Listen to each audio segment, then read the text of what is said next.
They say a collapsing world does not fall in silence. It groans, it trembles, it drags every soul tied to it into the abyss. And in January 1945, inside a shrinking empire of ruins and smoke, Adolf Hitler, once the most feared man in Europe, began the final 100 days of his life. 100 days that revealed not power, but paranoia. Not destiny, but delusion. 100 days in which a dictator who once commanded millions struggled to command even himself. In those final weeks, Berlin was cold and hollow, its streets carved open by firestorms and artillery. The Reich that Hitler promised would last 1,000 years was down to its final heartbeat. Yet he refused to see defeat. He convinced himself that Germany's collapse was not the result of his ambition, but the weakness of those around him. As the Red Army advanced from the east and Allied forces tightened their grip from the west, Hitler retreated deeper into the underground Führer bunker, a concrete tomb beneath the shattered capital. From there, the last act began. Each day, reports arrived showing catastrophic losses, cities captured, armies surrounded, supplies gone. But Hitler clung to fantasies of miracle weapons, phantom divisions, and last-minute counterattacks that could never come. His generals pleaded with him to allow tactical withdrawals, to save what remained of the German army. He refused, often shouting in rage, accusing his most loyal officers of betrayal. His worldview had narrowed to a single obsession: fight to the last breath, even if it meant the destruction of Germany itself. Inside the bunker, the atmosphere grew thick with fear and exhaustion. Ministers, secretaries, and military aides watched a man once filled with dominating energy turn into a trembling figure, pacing, ranting, then falling into silence. He no longer trusted anyone. He slept little, ate little, and spent hours hunched over maps of territories already lost. The psychological unraveling was unmistakable, rage alternating with despair, dreams of victory collapsing into the realization that the end was inevitable. Meanwhile, millions of civilians were caught between two fronts. Families fled through snow-covered roads, carrying what little they could. Cities that had stood for centuries were leveled in days. The world was witnessing not just the end of a war, but the end of a regime built on terror, propaganda, and absolute power. Hitler had unleashed a conflict that consumed nations. Now it returned to consume him. By April, Soviet forces encircled Berlin entirely. Artillery thundered over the city day and night. The bunker shook constantly. Every explosion above was a reminder that the world Hitler tried to control was now collapsing directly on top of him. In those last days, he married Eva Braun in a brief, almost symbolic ceremony. A final attempt to reclaim a sense of control, even as everything spiraled beyond it. But reality arrived at the bunker door faster than any illusion he could create. His most trusted allies either fled, surrendered, or turned against him. The Nazi leadership fractured in the face of defeat, each man trying to save himself. Betrayal, once the accusation Hitler hurled at others, now became the truth surrounding him. Even those who stayed did so out of fear, not loyalty. When Hitler learned that his last hope, the army groups he believed would save Berlin, had disintegrated, something inside him broke. The man who had shaped the fate of continents could no longer shape the next hour of his own war. On April 30th, 1945, after dictating a final testament filled with blame and denial, he retreated into his private room with Eva Braun. Moments later, a gunshot echoed through the bunker's concrete corridors. The dictator was dead. Outside, the city burned on. Soldiers continued to fight, unaware that the man who demanded their sacrifice was gone. Within days, Berlin fell. Within a week, Germany surrendered, and the world was left to confront the ruins, physical, moral, and human, left behind by a man whose dreams of domination had turned into a nightmare for millions. Hitler's last 100 days were not just the end of a regime, they were a warning carved into the pages of history. A warning about what happens when power goes unchecked, when ideology turns into fanaticism, when a single man's ambition is allowed to rise beyond criticism, beyond reason, beyond humanity itself. The fall of the Third Reich teaches us that no amount of authority, no army, no myth of greatness can protect a leader who turns against truth and sacrifices an entire nation for his own delusions. And so, the final echo of those 100 days is not triumph or tragedy alone. It is a reminder, cold, heavy, and eternal, that the path to destruction begins long before the collapse. It begins the moment truth is replaced by belief, the moment fear becomes a weapon, and the moment humanity is surrendered to the hands of a man who cannot see beyond his own reflection. History remembers the end of Adolf Hitler not because of how he died, but because of what he brought upon the world. And it warns us still, if we fail to recognize the signs, if we forget the cost of blind obedience and unchecked power, the shadows of those last 100 days may one day rise again. Hitler's final 100 days offer one of the most revealing psychological portraits in modern history. A slow, painful transformation of a man who once held absolute authority into a figure trapped by his own delusions, paranoia, and collapsing empire. In the early years of the Third Reich, Hitler projected unshakable confidence. Millions believed in his promises, his certainty, his ability to reshape the world. But by January 1945, as the war turned decisively against him, that image fractured. What remained was a man consumed by fear, haunted by the consequences of his own decisions, and unable to accept the reality unfolding around him. When the Soviet forces broke through the Vistula in mid-January, marching rapidly toward Berlin, Hitler was confronted with the undeniable truth that Germany was on the verge of defeat. Yet he refused to acknowledge it. Instead, he retreated into a world of imagined armies and impossible strategies. He insisted that the Wehrmacht still had the strength to repel the enemy, that reserves hidden on maps could somehow appear in the real world, and that loyalty alone could reverse the course of a global conflict. His commands grew increasingly disconnected from military logic. Generals who dared to tell the truth risked being dismissed, humiliated, or threatened. Those who remained learned to present reports in ways that softened the reality, feeding the very illusions that were destroying the regime. This transformation was not sudden.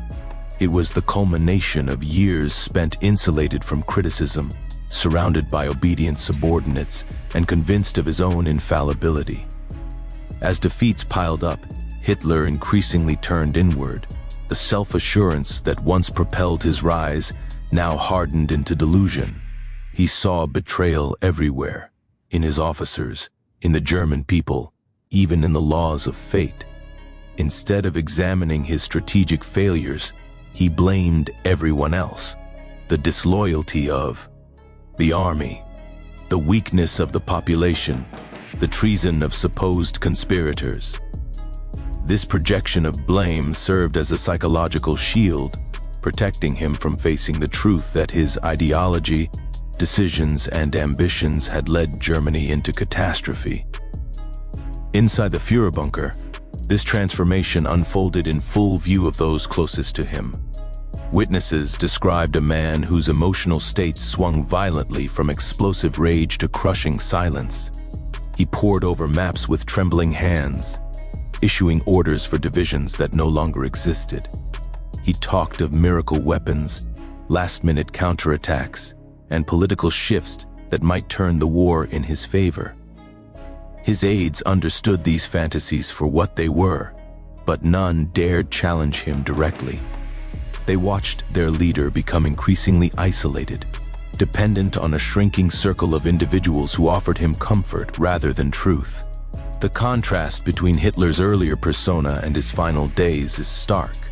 The leader who had once electrified crowds now struggled to stand for long periods due to declining health. The man who boasted of reshaping Europe hesitated to leave the bunker even when conditions allowed him. The explosion of love shook the walls and rattled his nerves. His confidence had decayed into a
destiny he believed himself to be. The weight of this realization was unbearable, so he avoided it entirely. His delusions became a refuge from a world he could no longer influence. As the Soviet troops closed in on Berlin, Hitler reached the final stage of his transformation. No longer the architect of Germany's future, he became a prisoner of his own ideology. He chose destruction over surrender, demanding that his people fight to the last bullet, even when defeat was certain. This insistence on total resistance revealed a leader who no longer saw the German nation as a living community, but as an extension of himself, something that must perish if he could not triumph. In the end, Hitler's decline was not only political or military, it was profoundly psychological. His final 100 days exposed the fragility of a man once perceived as unshakable, a leader undone by the very traits that propelled his rise: fanaticism, certainty, and the belief that he alone could determine history. When the illusions were stripped away, what remained was not a figure of strength, but one of weakness, fear, and irreversible isolation. Hitler's transformation in those final days serves as a cautionary lesson about the dangers of unchecked power and the psychological decay that accompanies absolute authority. It reminds us that leaders who surround themselves with obedience instead of truth eventually become prisoners of their own minds, losing the ability to see the world as it is. And when such leaders fall, they do not fall all alone. They drag nations, millions of lives, and the course of history with them. January to May 1945 marked the most dramatic and devastating collapse in the history of the Third Reich, a downfall so rapid and overwhelming that even the most loyal followers of Hitler struggled to comprehend its speed. In just a few months, an empire that once dominated nearly all of Europe crumbled under the combined weight of military defeat, internal exhaustion, and the consequences of years of ruthless policies and impossible ambitions. These final months were not merely a military breakdown, but a total unraveling of a system built on fear, propaganda, and absolute power. What unfolded in this short span of time revealed the fragility of Hitler's empire and the immense cost of a war driven by ideology and delusion. In January 1945, Germany still possessed formidable forces on paper, and Nazi propaganda insisted that victory was possible. But reality painted a different picture. The Eastern Front had become a catastrophic disaster. The Soviet army launched the Vistula-Oder offensive with unprecedented force, cutting through German lines in a matter of days and advancing hundreds of kilometers toward the heart of the Reich. The Wehrmacht, already weakened by years of relentless fighting, simply could not resist such momentum. Entire divisions collapsed, supply systems broke apart, and communication disintegrated. Civilians fled in massive waves, creating scenes of chaos and misery across the eastern territories. For many Germans, this was the moment when the illusion of Hitler's invincibility finally shattered. Meanwhile, in the West, the Allied armies were making steady progress. After the failure of Hitler's last major gamble, the Ardennes offensive, often called the Battle of the Bulge, the Germans no longer had the strength to push back. By March, the Allies crossed the Rhine. Ruhr, long considered the last great natural barrier to Germany's interior. American, British, and French forces advanced rapidly, capturing cities that had once seemed untouchable. Each day brought new humiliations to the Reich: towns surrounded, factories destroyed, troops surrendering in large numbers. The map that Hitler studied obsessively in his bunker became a map of shrinking territory, shrinking power, shrinking hope. Inside Germany, the economy was in ruins.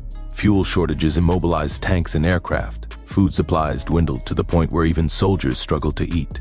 Railway lines had been bombed repeatedly, destroying the country's ability to transport weapons, reinforcements, or refugees. Hospitals were overwhelmed with wounded soldiers and civilians. Entire communities lived in darkness as electricity grids failed. The cities, once symbols of order and strength, were now skeletal ruins of firebombed streets and collapsed buildings. Millions were homeless. The psychological impact of these conditions cannot be overstated. Despair, fear, and confusion spread faster than any army. But at the center of this collapse stood Adolf Hitler, who refused to acknowledge the scale of the disaster. His orders became increasingly irrational. Commands to hold cities at all costs, demands to destroy infrastructure so that nothing would be left for the advancing enemy, and fantasies of counteroffensives that had no basis in reality. The military high command tried to reason with him, but he dismissed their pleas as cowardice or betrayal.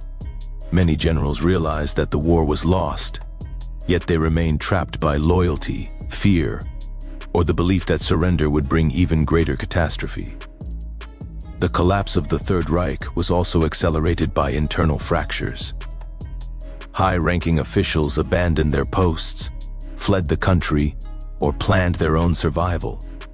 Nazi leadership, once united under a single vision of conquest, fragmented into competing groups, some seeking negotiations, others continuing blind obedience, and many simply trying to avoid responsibility for the crimes committed during the war.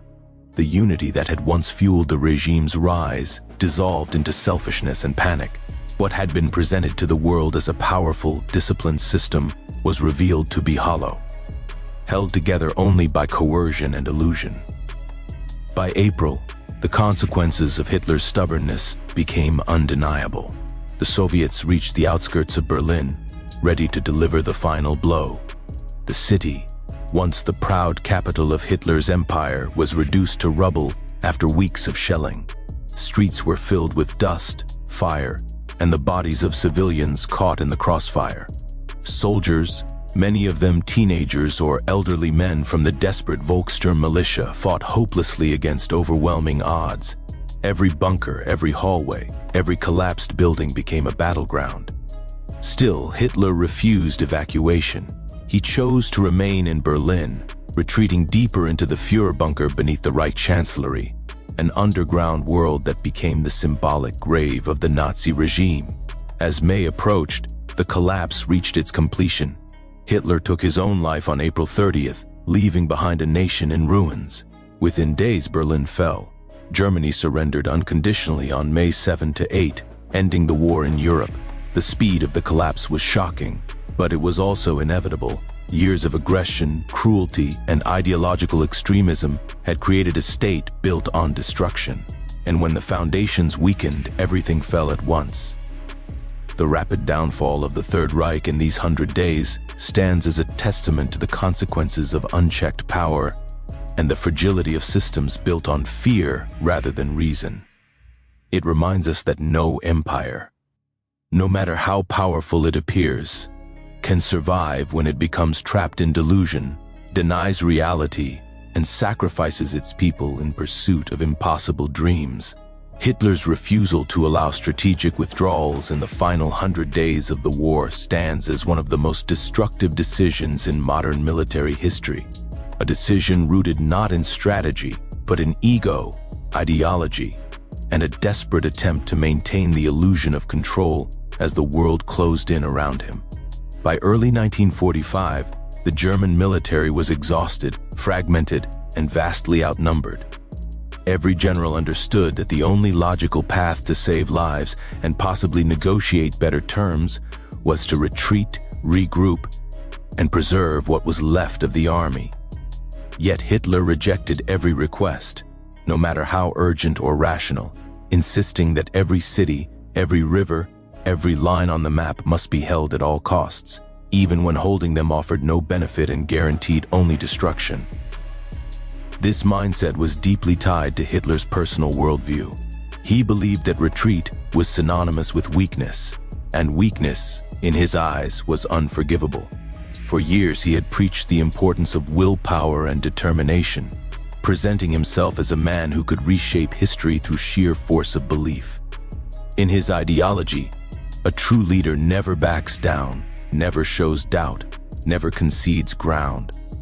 By early 1945, this belief had hardened into obsession. Any suggestion of withdrawal felt like an attack on his identity, a betrayal of his philosophy, a confirmation that he was not the invincible figure he had portrayed for so long. The consequences were catastrophic. As Soviet forces pushed through Eastern Germany and the Allies advanced from the West, countless German soldiers found themselves trapped because Hitler denied them permission to fall back.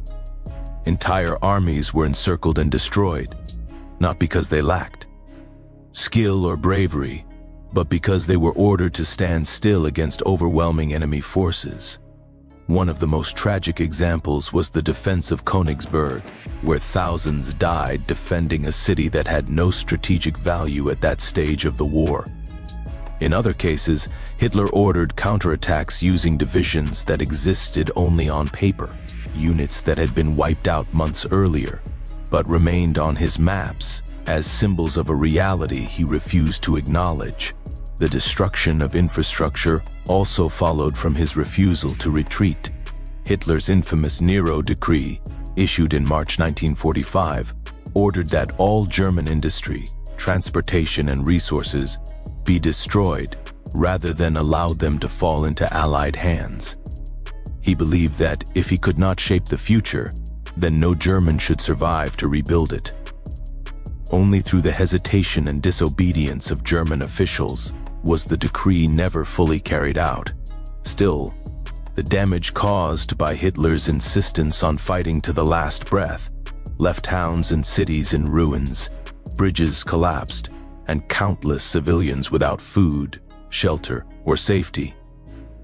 His rejection of strategic withdrawals also reflected a profound loss of connection with reality.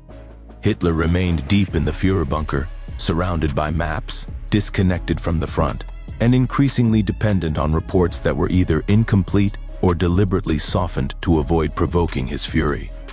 His understanding of the battlefield was shaped by fantasy rather than fact. He imagined that exhausted units could mount effective counterattacks, that supply chains could be repaired in days, that the German people could endure infinite hardship. He ignored the growing numbers of refugees, the starvation spreading through cities, the desperation of soldiers who lacked ammunition and medical supplies. For the generals in the field, Hitler's orders created impossible joy. Many recognized that following his commands meant condemning their men to annihilation, yet disobedience could bring execution. Some officers chose to surrender independently, believing it was the only way to prevent unnecessary loss of life. Others tried to delay or soften Hitler's orders, hoping that circumstances would change or that the war would end before they had to carry them out. The army's chain of command, once feared for its discipline, fractured under the strain as loyalty to the Führer clashed with moral responsibility toward their soldiers. For civilians, the consequences were even more brutal. Hitler's insistence on defending every inch of German soil meant that cities became battlegrounds. Streets that had once been peaceful neighborhoods were turned into fortified positions. Families were trapped in basements as artillery rained down upon them. When evacuation orders were finally given, they came too late. Roads were clogged with refugees fleeing westward, attacked from above by aircraft, frozen by winter weather, and terrified by advancing armies. Hitler's refusal to allow strategic withdrawal meant that millions of civilians bore the full brunt of the final battles of the war. In the end, Hitler's decisions had no strategic value. None of the cities he ordered to be held changed the course of the conflict.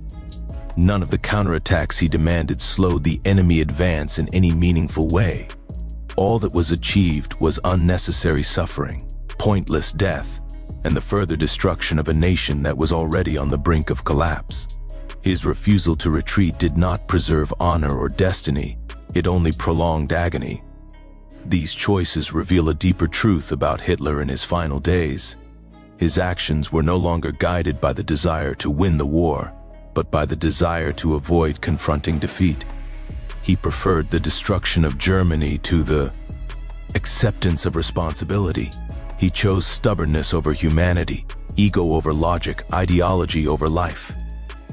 The collapse of the Third Reich was inevitable by early 1945, but the scale of its final tragedy, the ruined cities, the lost generations, the mountains of civilian suffering, was made far worse by Hitler's refusal to allow the one thing that could have saved countless lives, the simple act of stepping back. The psychological unraveling of Adolf Hitler in the final 100 days of his life represents one of the most chilling portraits of a leader collapsing under the weight of his own ideology. His deterioration was not sudden, nor was it hidden. It unfolded day by day, witnessed by those trapped alongside him in the underground bunker beneath a dying Reich. Once a figure who commanded crowds of thousands with electrifying confidence, Hitler in early 1945 had become a man haunted by failure, consumed by paranoia, and driven by emotional extremes that revealed the full destruction of his mental world. One of the most striking aspects of Hitler's psychological decline was the shift from certainty to delusion. Throughout the early years of his rule in the first phase of the war, he trusted his instincts above all else. He believed himself destined for greatness, chosen by fate to reshape the map of Europe. That unwavering confidence helped him rise to power, but it also ensured that when the war turned against him, he lacked the capacity to adapt.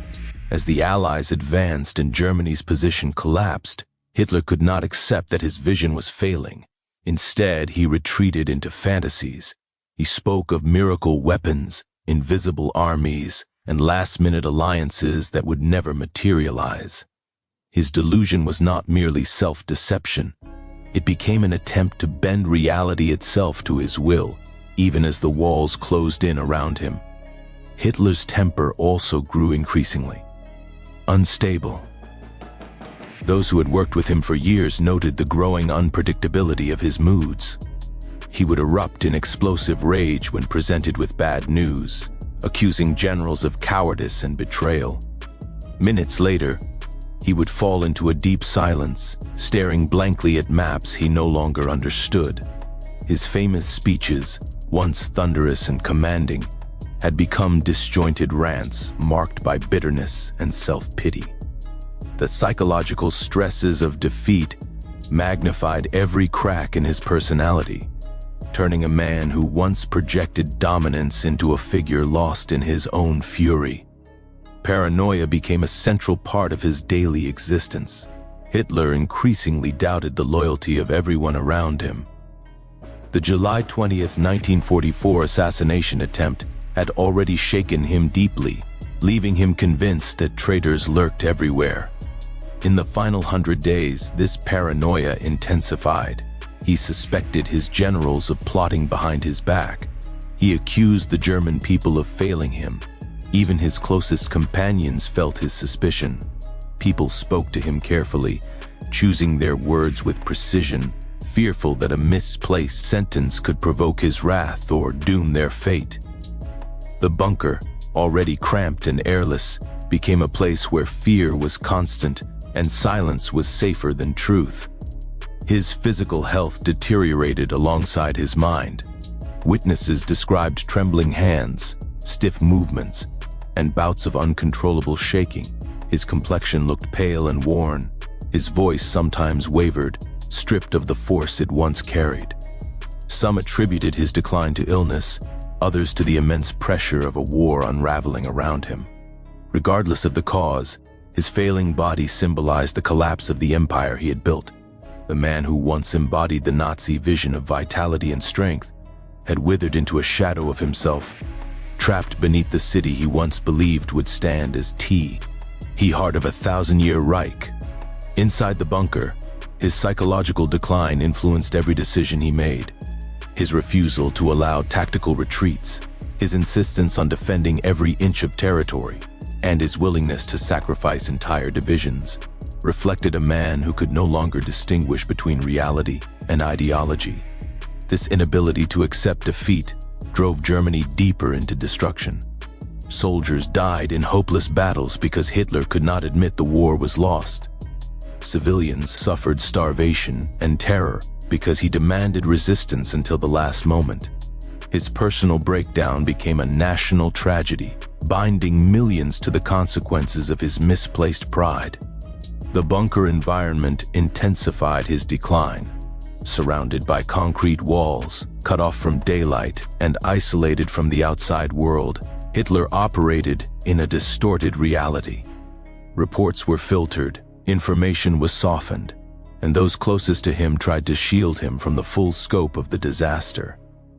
This artificial world allowed his delusions to flourish.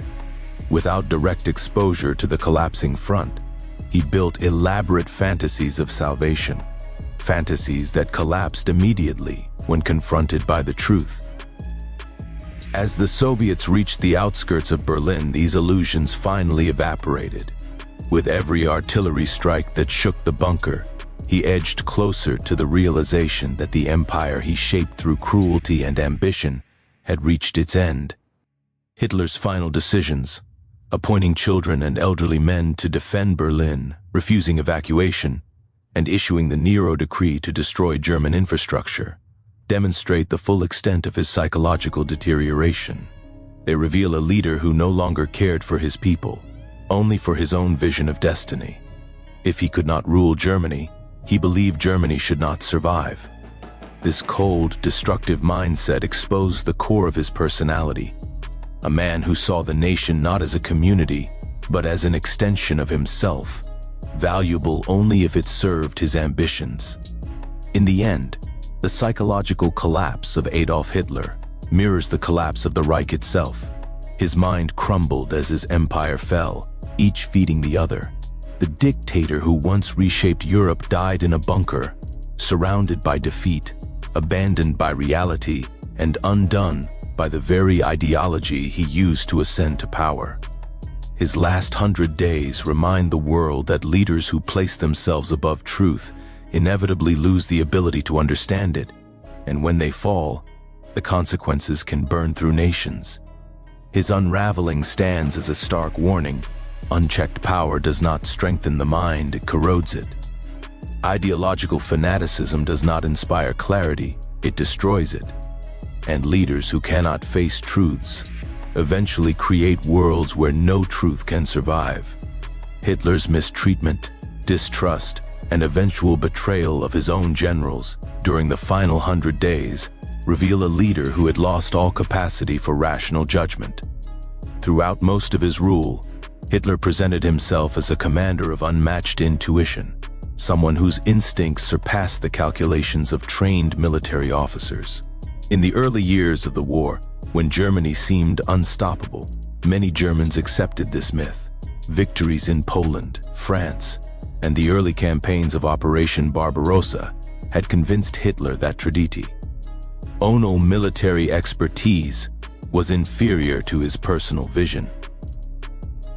But by 1945, this belief had hardened into a destructive obsession.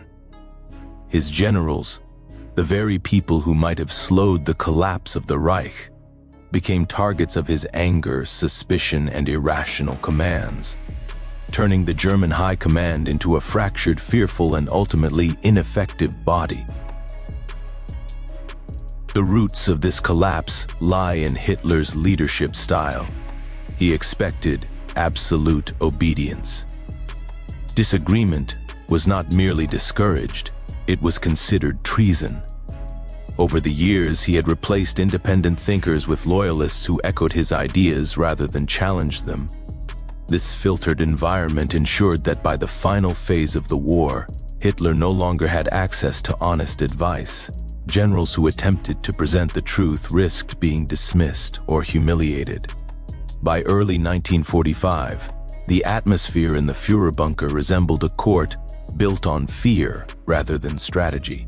Plans were presented in softened language. Harsh realities were hidden. Warnings were whispered when they should have been shouted. And all the while, Hitler grew more isolated, convinced that only he possessed the clarity to save Germany. The July 20, 1944 assassination attempt deepened this mistrust dramatically. Although it occurred months before the final 100 days, its psychological impact reached its fullest expression in early 1945. The bomb planted by Colonel Klaus von Stauffenberg did more than wound Hitler physically. It shattered his sense of invincibility. He became convinced that treachery existed everywhere, especially among the officer corps. By the final months of the war, he spoke openly of his belief that the German army had failed him, that the generals had not shown the devotion and willpower he demanded. For Hitler, military setbacks were never the result of his own strategic miscalculations. They were the product of imagined disloyalty. This mindset poisoned the chain of command and hindered any attempt to respond realistically to the collapsing front. Several incidents during the final months demonstrate this vicious cycle. When General Heinz Guderian tried repeatedly to persuade Hitler to redeploy forces to stop the Soviet advance, Hitler dismissed his advice with contempt, accusing him of undermining morale.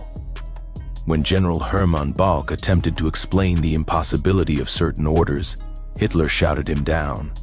Walter Model, one of Germany's most capable defensive commanders, was given tasks that no army under the circumstances could possibly achieve. These interactions show how Hitler reduced his generals to mere instruments of willpower rather than partners in strategy. He believed that a sufficiently strong command, spoken with authority and conviction, should produce victory regardless of the actual resources available. This fantasy-driven leadership caused immense suffering at the front. Hitler demanded counterattacks from divisions that had been reduced to scattered remnants. He ordered holding operations in cities that were already surrounded, turning them into death traps. He rejected surrender even when such an action could save tens of thousands of soldiers and civilians from annihilation. The generals who followed these commands did so reluctantly, aware that disobedience could cost their lives and their families' safety. Those who defied orders, such as Field Marshal Gerd von Rundstedt, were dismissed. Others simply attempted to delay implementation long enough that circumstances might change or the enemy might overrun their positions before the order could be carried out.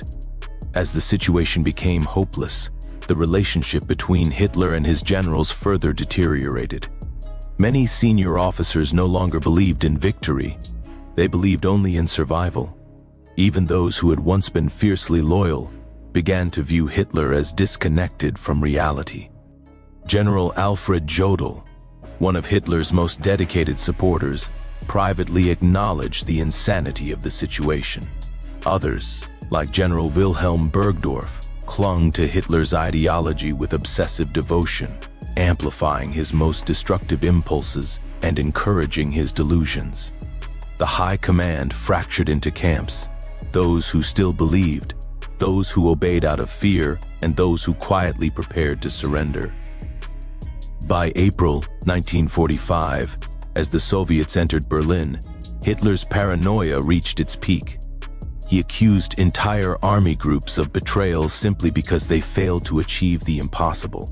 He insisted that General Felix Steiner would launch a counterattack with forces that did not exist. When Steiner did not attack because he had nothing left, Hitler erupted into one of the most infamous rages of his life, a tirade that exposed how completely detached he had become from military reality. In that moment, even his closest aides realized that Hitler's connection to logic had broken entirely. The collapse of trust between Hitler and his generals had devastating consequences. With no coordinated strategy, no shared understanding, and no coherent leadership, Germany's final defense disintegrated rapidly. Hitler's refusal to listen hastened the destruction of entire cities. His accusations of betrayal created an atmosphere of constant fear that prevented honest communication. His insistence on absolute obedience turned military planning into an exercise in fantasy rather than strategy. In the end, Hitler's undoing was not merely the overwhelming strength of the Allied forces. It was the erosion of his relationship with the very people responsible for executing his orders. The generals who might have slowed the collapse or mitigated the suffering were silenced, ignored, or treated as enemies. Hitler demanded loyalty, but offered none in return. He demanded sacrifice, but refused responsibility. He demanded faith, even when reality had shattered every illusion. His relationship with his generals in those final 100 days stands as a powerful lesson. Leadership without trust is merely tyranny, and tyranny in its last moments becomes a force of pure destruction, turning against its own defenders as fiercely as it turns against its enemies. Hitler's decision to unleash the Volkssturm in the final phase of the war stands as one of the most desperate acts of the collapsing Third Reich, and one of the clearest windows into his psychological downfall. It was a moment when the facade of invincibility had shattered, when defeat was no longer an abstract possibility, but an unavoidable reality, advancing from every direction like a tightening noose. Yet instead of accepting the truth or safeguarding what remained of his nation, Hitler resorted to sacrificing the last unspent fragments of German society. It revealed a leader who no longer governed with strategy or vision, but with denial, delusion, and a terrifying willingness to turn his people into instruments of his own destruction. By early 1945, the Wehrmacht had been ground down by relentless attrition. Experienced officers were dead, entire divisions were erased from the map, and the Eastern Front had disintegrated under the weight of the Soviet advance. The Western Allies, after breaking through in France, were pushing closer to the Rhine. Germany's industrial centers lay in ruins, its fuel reserves depleted, and its once feared Luftwaffe reduced to skeletal remnants that could scarcely lift planes off the ground. The world around Hitler had changed irrevocably, yet inside the Führer bunker he refused to acknowledge the collapse.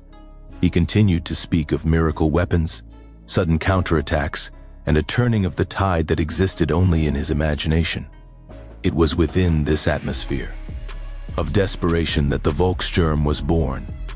Announced in October 1944, but truly mobilized during Hitler's last 100 days, the force consisted of the very old, the very young, and the untrained, men aged 16 to 60 who had never held a rifle, clerks and shopkeepers, farmers and factory workers, boys still in school, and veterans who had long since retired from military service.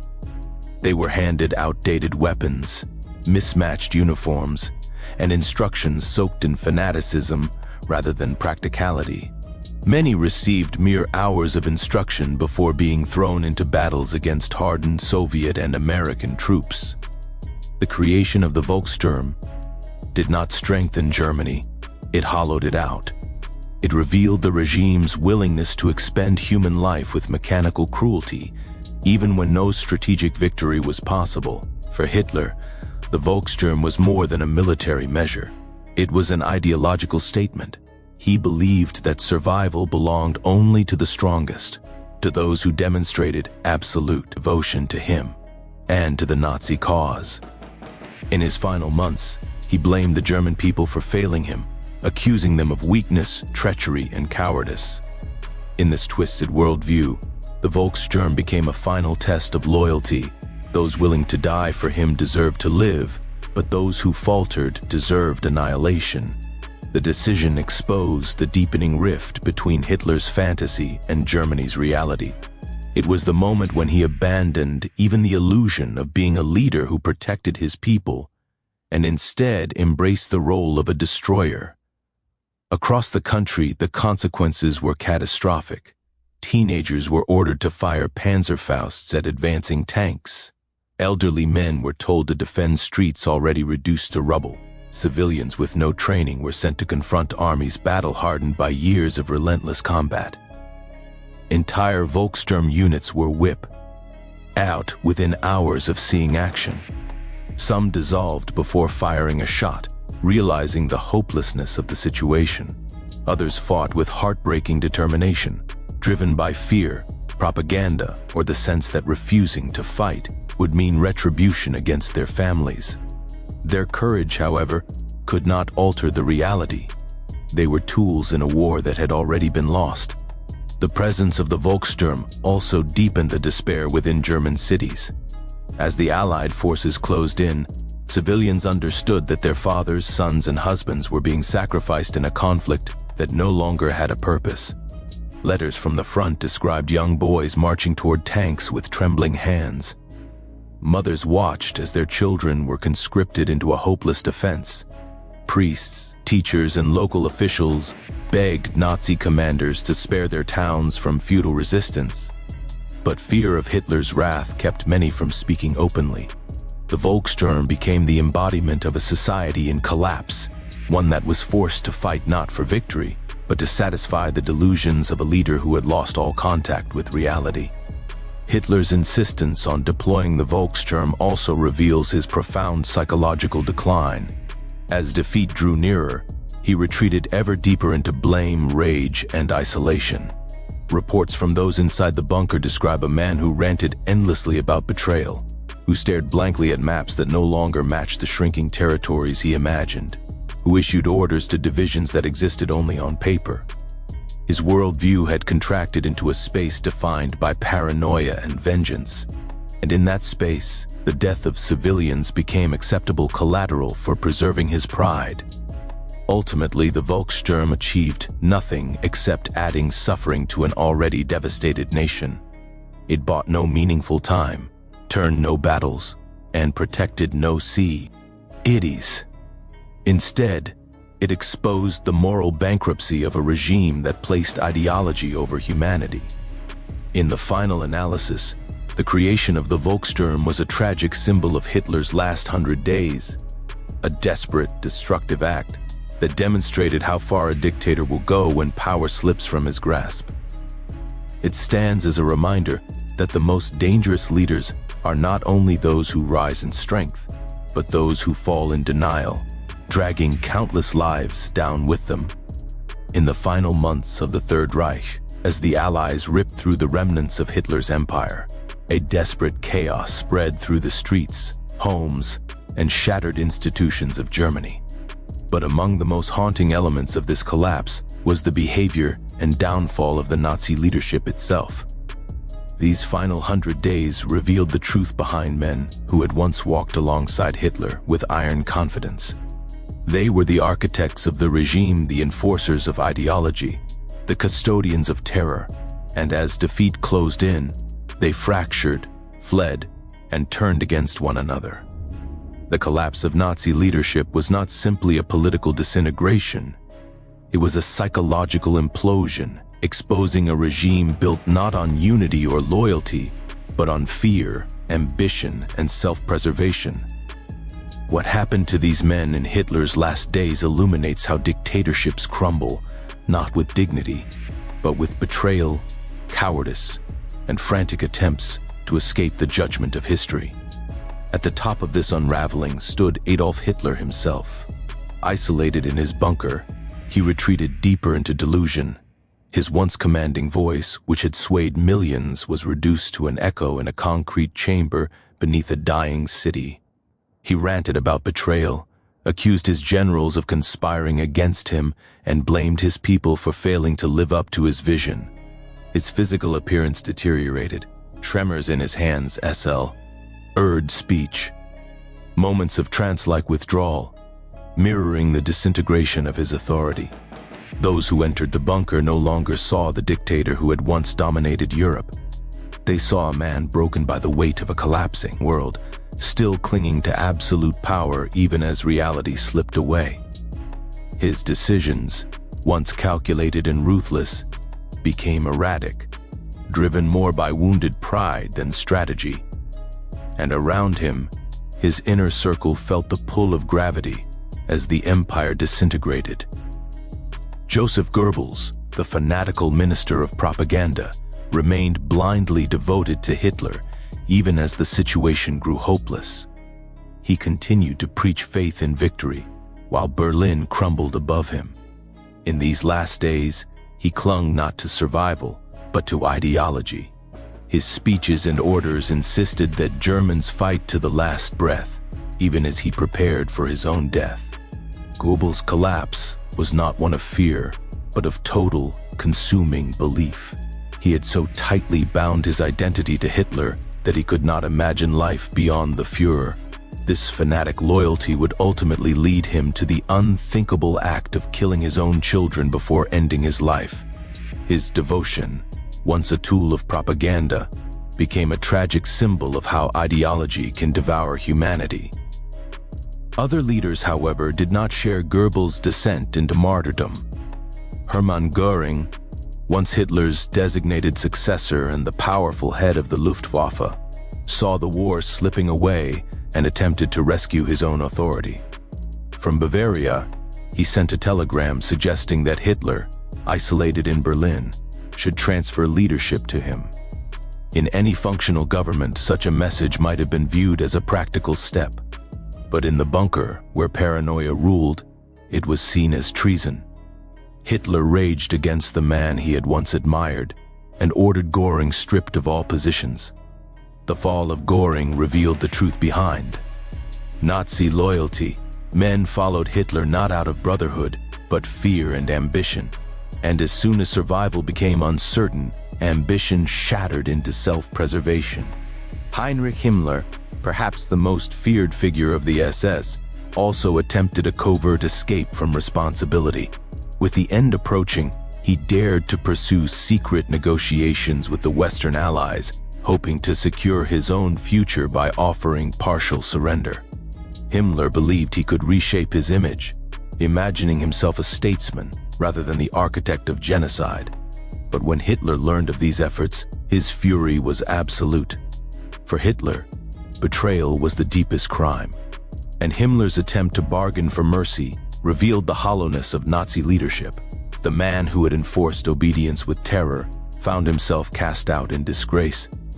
His final days were spent hiding, fleeing, and ultimately choosing suicide over capture. Himmler's collapse showcased the cowardice behind tyranny. When power evaporates, so too does the illusion of fearlessness. Other high-ranking officials fractured in their own ways. Albert Speer, once the regime's favored technocrat, visited Hitler in the bunker and secretly admitted he had disobeyed the Führer's command to destroy Germany's infrastructure. Speer saw the madness in Hitler's scorched earth policy and attempted to distance himself from the destruction by presenting himself as a reasonable Nazi. His emotional farewell to Hitler reflected a strange mixture of guilt, admiration, and relief, revealing the moral ambiguity of men who served tyranny while trying to salvage their legacy in its final hours. Generals on the front line struggled between duty and the knowledge that the war was lost. Some followed Hitler's orders blindly. Others began surrendering without permission to save what remained of their troops.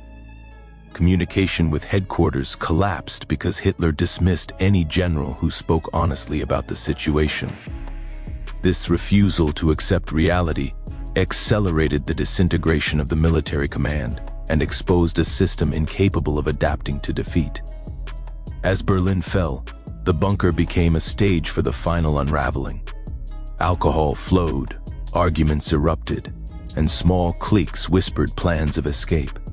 Men who had once commanded regions and armies now quarreled over transport vehicles, forged identities, and safe routes out of the city. The unity that had once defined the Nazi elite dissolved into frantic self-interest. The 1,000-year Reich had not lasted even 12 years, and its architects scattered like debris in the wind.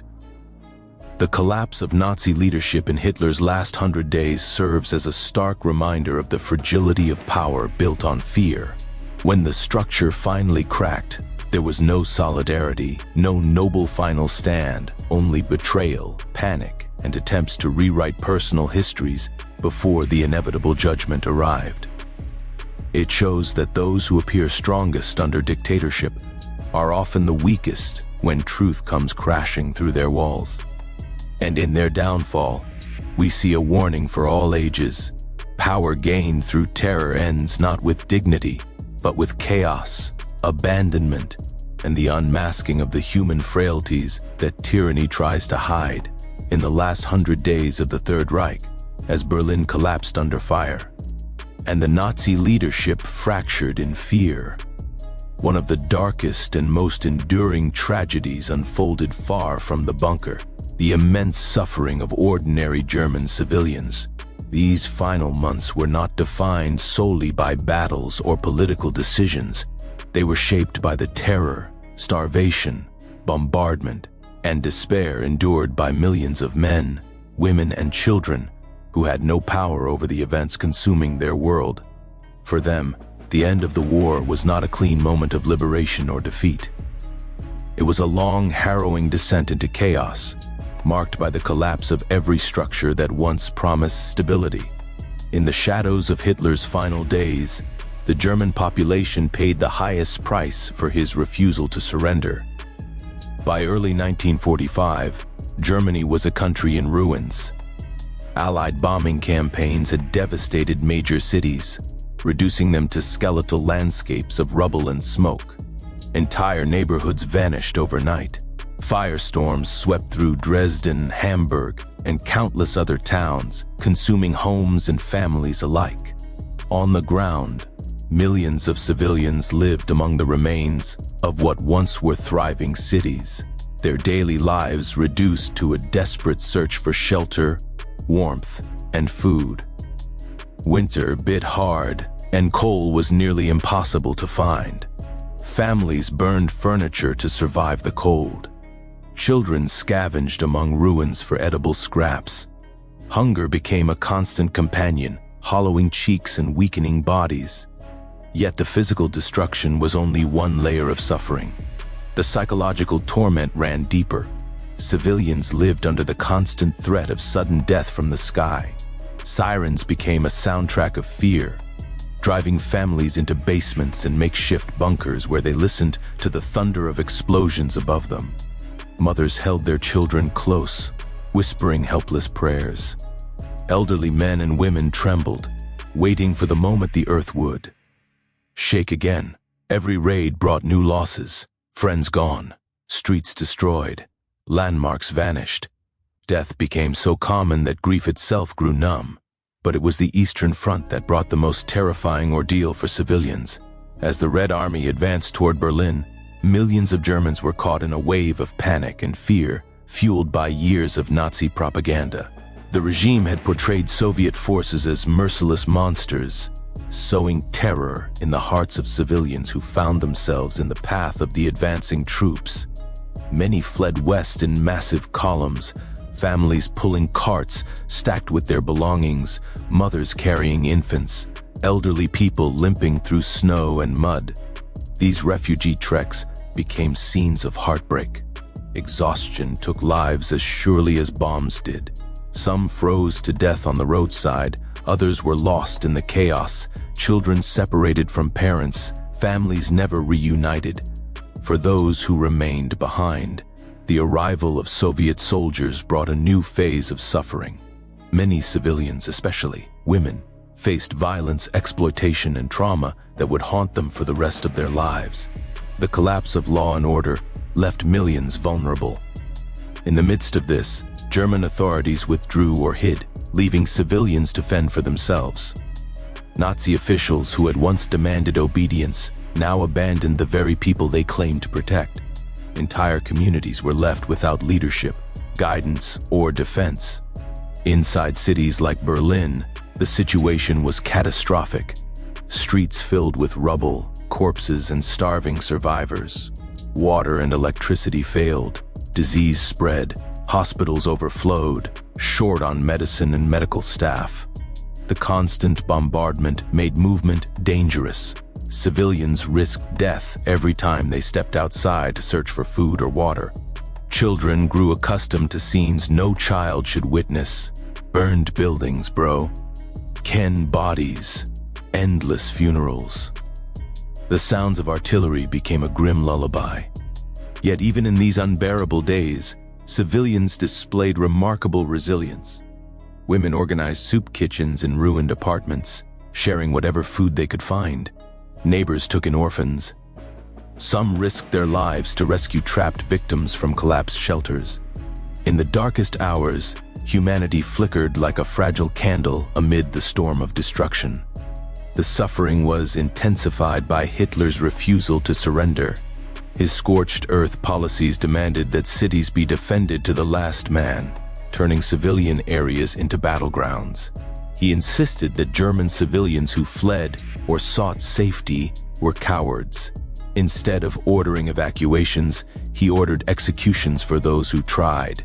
His commands to destroy bridges, railways, and infrastructure ensured that civilians had fewer ways to escape the front and fewer resources to survive. These decisions were not driven by strategy, but by cruelty, fueled by his belief that the German people had failed him. As a result, countless civilians died in the final weeks who might otherwise have lived. One of the most tragic scenes of the war's final stage unfolded during the Battle of Berlin. Civilians were caught in crossfire, hiding in basements as the city shook under endless bombardment. Shells exploded so close that dust filled their lungs and darkness swallowed their hiding places. When Soviet troops entered the city, the last illusion of safety vanished. Thousands sought refuge in subway tunnels, but even these flooded or collapsed under artillery strikes, drowning those who believed they had found sanctuary. Amid this suffering, the propaganda machine continued to broadcast fantasies of imminent victory. Goebbels urged civilians to show iron resolve, even as he prepared his own family's death. Leaflets and loudspeakers insisted the war would turn. But the people knew the truth. They felt it in their hunger, heard it in the silence of vanished neighborhoods, saw it in the dead lying unclaimed on the streets. In the end, the suffering of German civilians in Hitler's last 100 days reveals a truth that echoes far beyond the war. When leaders cling to power at any cost, the innocent pay the greatest price. The German people endured terror, not only from enemies outside, but from a regime that abandoned them in its final breath. Their suffering stands as a solemn reminder of the human cost of delusion, dictatorship, and war, and a warning to future generations of the devastation unleashed when ideology blinds leaders to the humanity they claim to defend. In the final 100 days of the Third Reich, when the end was already written in fire and ruin, Adolf Hitler made one of the most catastrophic decisions of his entire rule. He refused to negotiate, refused to surrender, and refused to accept any reality that did not match the fantasies lingering in his mind. This stubborn defiance, rooted in pride, delusion, and ideological obsession, condemned not only Germany but millions of innocent civilians to needless suffering. At a moment when diplomacy might have saved countless lives, Hitler slammed every door shut. And in doing so, he exposed the destructive core of his leadership, a core shaped not by strategy but by ego, vengeance, and an inability to face the consequences of his own failures. By early 1945, the military situation was hopeless.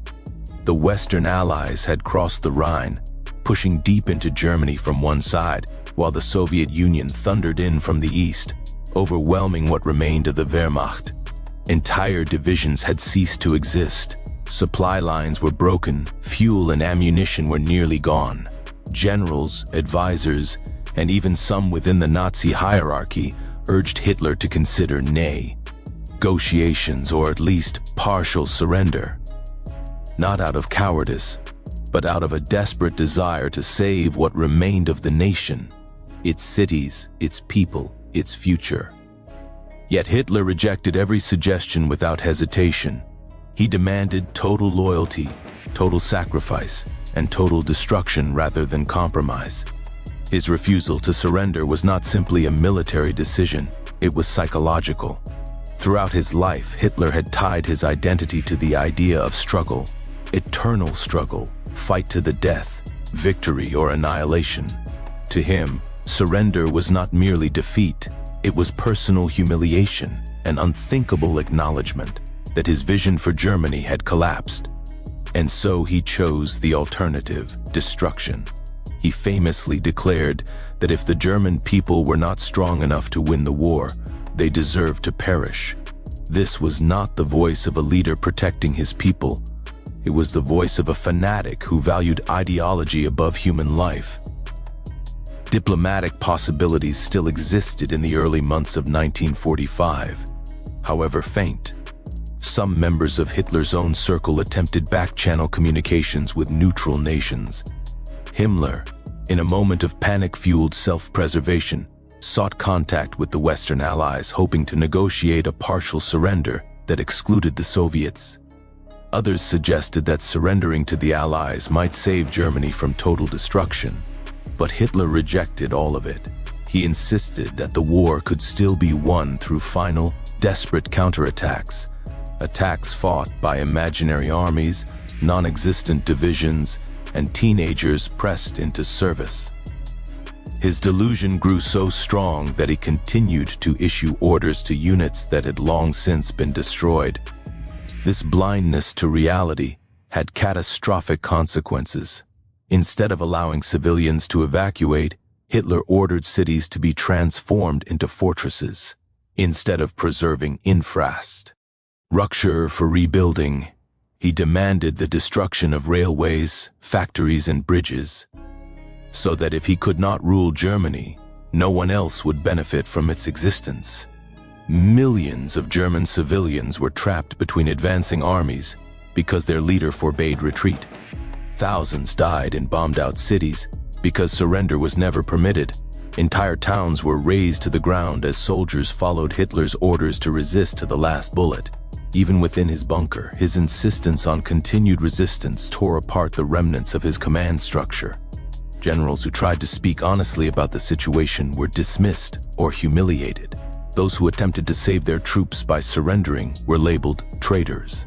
Paranoia consumed him. He blamed everyone but himself, the generals, the people, the weather, fate. His refusal to surrender did not come from strength but from fear. Fear of judgment, fear of failure, fear of losing the myth of invincibility he had cultivated for so long. As Berlin crumbled around him, this refusal became deadly madness. Tens of thousands of civilians died in the Battle of Berlin because Hitler insisted the capital be defended as a symbol of loyalty. Young boys from the Hitler Youth were ordered to attack Soviet tanks with handheld weapons. Old men from the Volkssturm were forced onto the front lines. Hospitals overflowed with wounded who had no medicine. Fires raged through entire districts, yet firefighters could not reach them because the fighting was too intense. These sacrifices achieved nothing. The outcome of the war had been decided long before the Battle for Berlin began, but Hitler would not accept surrender, even as the Red Army closed to within a few blocks of the bunker.